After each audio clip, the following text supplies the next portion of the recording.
Well, the Gold&Slver meeting here in Madrid is important because this is the first major event highlighting the importance of gold and silver as a monetary asset. So I'm very much looking forward to participating in tomorrow's presentation. I think gold and silver are going to rise much further in price, and the reason is very simple. Central banks are creating too much national currency, and this is causing the value, the purchasing power of those currencies to be eroded relative to the precious metals. We're going to see more and more inflation of various national currencies, and in that kind of environment, the price of gold and silver will continue to rise. I don't think that gold and silver are in any kind of a bubble.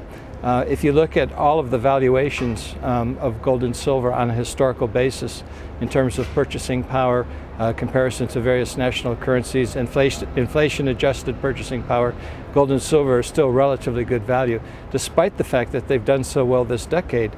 Gold is up 8 years in a row against the US dollar and has appreciated 16.3% per annum on average against the US dollar.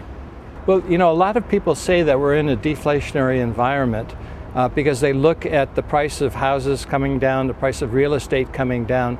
But what that is, it's not really deflation, it's wealth destruction. You know, it's overvalued financial assets are now coming back to a more realistic price. But the interesting thing is that we're measuring that decline in wealth. We're measuring that wealth destruction with a currency that's being ever inflated. You know, inflation rates in the US are continuing to rise, inflation rates around the world are continuing to rise.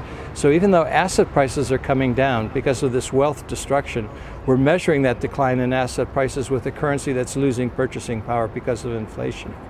It's not that gold is climbing, gold is maintaining its purchasing power. And as an example, an ounce of gold today purchases the same amount of crude oil it did 10 years ago, 20 years ago, 30 years ago, 40 years ago. The price of crude oil is not rising, it's the purchasing power of national currencies is declining.